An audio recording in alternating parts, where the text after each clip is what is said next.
ভালো নয় খান সাহেব। মানে? সর্বনাশ হয়ে গেছে। ওই জমির মাস্টারকে আহত করার মামলায় আপনি হেরে গেছেন। কি বলছো তুমি? ঠিকই বলছি স্যার, আপনার জামিন বাতিল করে 1 মাসের জেল দিয়েছে। আপনাকে থানায় গিয়ে সারেন্ডার করতে বলেছে স্যার।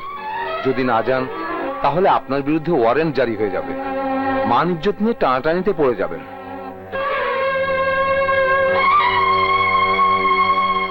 কি বলছেন ভাইজান? আপনি স্বেচ্ছায় কারাবরণ করবেন? না করে উপায় নেই। পুলিশ যদি আমার কোমরে দড়ি পরিয়ে গ্রামের ভেতর দিয়ে নিয়ে যায় তাহলে আমার বংশের মান ইজ্জত সব শেষ হয়ে যাবে। তাহলে আমাদের কি হবে? কাজলের কি হবে? আপনার অবর্তমানে শমশেরের ভাই ডন যদি আবারও কাজলের পিছনে, তখন কে বাধা দেবে বলুন? কেন? আমার ড্যাডি থাকতে আর চিন্তা কোথায়, তাই না ড্যাডি? কি হলো ড্যাডি, তুমি কথা বলছো না কেন?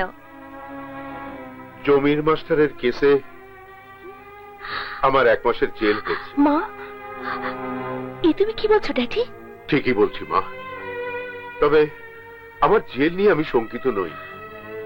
শঙ্কিত আমি তোকে নিয়ে। আমাকে নিয়ে? কেন, আমার কি হয়েছে? কিছু হয়নি, তবে যে কোনো সময় হতে পারে। আমার অনেক শত্রু মা, তারা আমার অনুপস্থিতিতে তোর ক্ষতি করতে পারে। ড্যাডি, আমি নিজেকে প্রোটেক্ট করতে পারবো। পারবে না মা, এই সমাজে একজন অভিভাবক ছাড়া কোনো মেয়ে বাঁচতে পারে না। এটা তোমার ভুল ধারণা ড্যাডি। না মা, ভুল না।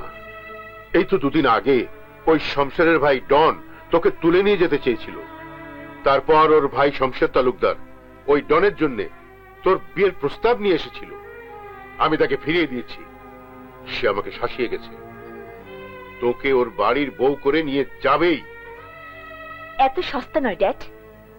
শমশের তালুকদারকে তুই চিনিস না মা, ওর কাছে কিছুই অসাধ্য নয়।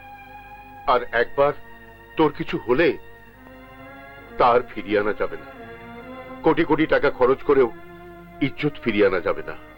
তাই আমি ঠিক করেছি, আমার জেলের সময়টুকু তোকে আমি আশরাফ চৌধুরীর কাছে আমানত রেখে যাব। আশরাফ চৌধুরীর কাছে? এইসব কি বলছো তুমি? তোমার কি মাথা খারাপ হয়ে গেছে? আশরাফ চৌধুরী আমাদের শত্রু। শত্রু হলেও চৌধুরী একজন সৎ মানুষ, মেয়েদের ইজ্জত করে, সম্মান করে, আর আজ পর্যন্ত কোনো আমানতের খেয়ানত করেনি। না ড্যাড, আমি ওখানে যাব না, আমি এখানেই থাকবো। না মা, না, জিদ করিস না।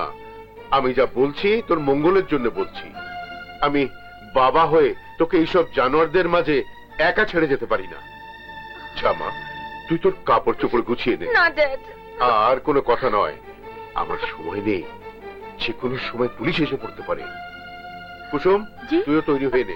আজ থেকে তুইও কাজলের সাথে ওই বাড়িতেই থাকবি। হ্যাঁ, যা। আমার লক্ষ্মী। বড় সাহেব, খান সাহেব আইতাছে। খান সাহেব আমার বাড়িতে? আয় মা।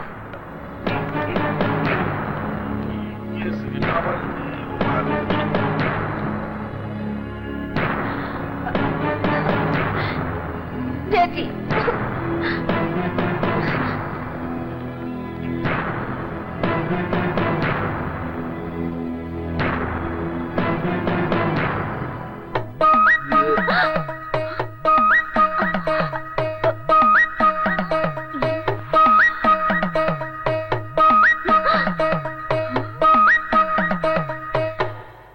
আশরাফ চৌধুরী, আমাকে আপনার বাড়িতে দেখে নিশ্চয়ই অবাক হয়েছেন। অবাক হওয়ারই কথা, যাকে অনেক অনুষ্ঠানে দাওয়াত করে আমার বাড়িতে আনতে পারিনি, আছে নিজেই আমার বাড়িতে। যাক, তা কি মনে করে আমার বাড়িতে এসেছেন? আমার দুর্ভাগ্য আজ আমাকে আপনার বাড়িতে নিয়ে এসেছে। কথাটা স্পষ্ট হলো না, একটু খুলে বললে খুশি হব। আপনি হয়তো অবগত আছেন, আমার দেশের বাইরে কিছু ব্যবসা বাণিজ্য আছে। তাই ব্যবসার কাজে আমাকে কিছুদিনের জন্য বাইরে থাকতে হবে। তাতে সমস্যাটা কোথায়? সমস্যা আমার মেয়ে কাজল। কাজলকে আমার বিরাট মহলে একাকী রেখে যেতে আমি ভরসা পাচ্ছি না। কারণ আমার শত্রুরা, যারা আমার সামনে মাথা উঁচু করে দাঁড়াতে পারেনি, তারা আমার অনুপস্থিতিতে আমার মেয়ের ক্ষতি করতে পারে। তাই আমার মেয়েকে আমি আপনার জিম্মায় রেখে যেতে এলাম। আমি জানি আপনি জীবিত থাকতে আপনার এলাকায় কেউ কোনো মেয়ের অসম্মান করতে পারবে না। তাই আমার বিদেশ থাকাকালীন 1 মাস সময় আমার মেয়ে কাজল আমার আমানত হিসাবে আপনার হেফাজতে থাকবে। সেই সাথে ওর ফুফাতো বোন কুসুম আর বাইরের গাড়িতে কাজলের 1 মাসের খাবার আর পোশাক। না না না খান সাহেব, আপনার ওই খাবার আর পোশাকের প্রয়োজন হবে না। আপনার মেয়ে আমার বাড়িতে আমার মেয়ের মতোই থাকবে, আর বাবার বাড়িতে মেয়ের কোনো সুটকেস নিয়ে আসার দরকার নেই। সুটকেস আপনি ফেরত নিয়ে যান। ড্যাডি, কাঁদিস না মা, তুই এখানে খুব সুখেই থাকবি, এ আমার প্রচন্ড বিশ্বাস। চলি মা, আসি চৌধুরী সাহেব।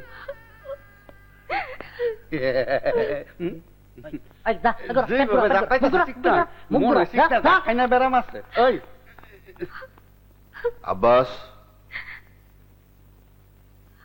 আমার মেয়ের ঘরটা কাজলের জন্য খুলে দাও। চলো মা, যাও মা। চলো।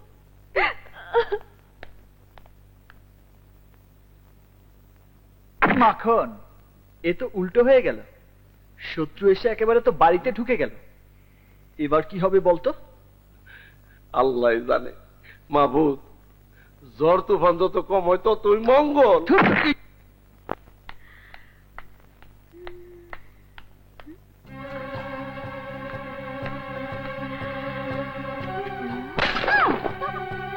হায় হায়, এটা কিভাবে ভাঙলো? কিভাবে ভাঙলো দাঁড়া দেখাচ্ছি।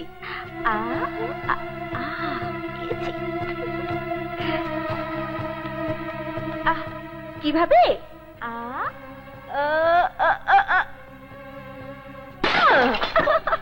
এইভাবে। আরে আরে, এইসব ভাঙছিস কেন? এইখানে খেলার কিছু নেই, তাই ভাঙা ভাঙি খেলা করছি। এটা কোনো কথা হলো? তোমার জন্য যেটা খেলা, অন্যর জন্য সেটা ক্ষতি রে মা। সো হোয়াট, তাতে আমার কি? কারো ক্ষতির জন্য তো আমি আমার আনন্দ নষ্ট করতে পারি না। কাজল দিদি, হ্যাঁ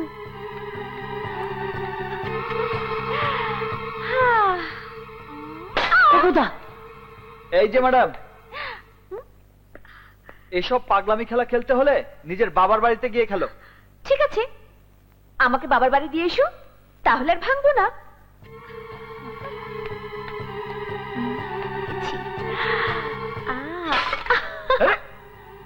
আবের, জি বড় বাবু। ওকে বাধা দিস না, খেলতে দে। কিন্তু আব্বাস, ও যেটা ভাঙবে সেটা আবার কিনে ওখানে রেখে দেবে, যাতে ভাঙা ভাঙের খেলায় ওর কোনো কিছুর অভাব না হয়। জি সাহেব।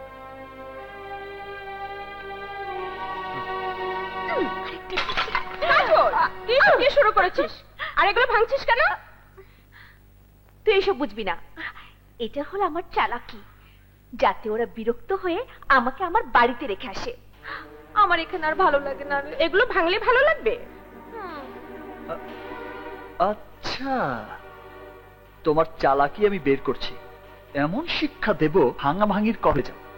আর কতদিন যে থাকতে হবে আল্লাহই জানে।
দাঁড়িয়ে আছি, আমার ইজ্জত নষ্ট করবেন না ম্যাডাম।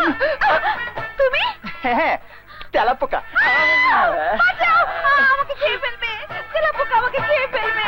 কি যে বলেন ম্যাডাম, ওই রকম একটা চিমটে পোকা আপনার মতো হাতিকে কি করে খাবে? কি বললে? উঠবেন না ম্যাডাম, তেলাপোকা আসছে। আমাকে বাঁচাও, আমাকে বাঁচাও। আমাকে ছেড়ে দিন ম্যাডাম, আমাকে ছেড়ে দিন। আপনার কি একটু ভয় নেই? এভাবে আমার মতো একটা সহজ সরল ছেলেকে জড়িয়ে ধরে তার ইজ্জত নষ্ট করছেন। ছাড়ুন, ছাড়ুন বলছি। আমি তোমার কোনো ক্ষতি করবো না, দয়া করে বলো ওই তেলাপোকা গুলো গেছে কিনা, প্লিজ। না, যায়নি। কেমন ড্যাব ড্যাব করে তাকিয়ে আছে। প্লিজ ওদেরকে তাড়াও, ওদেরকে যেতে বলো। ও তো আর আমার ভাষা বুঝবে না, তবুও বলছি। ভাই তেলাপোকা, এরকম একটা অবলা মেয়েকে তোমার ভয় দেখানো ঠিক না। কি বললে?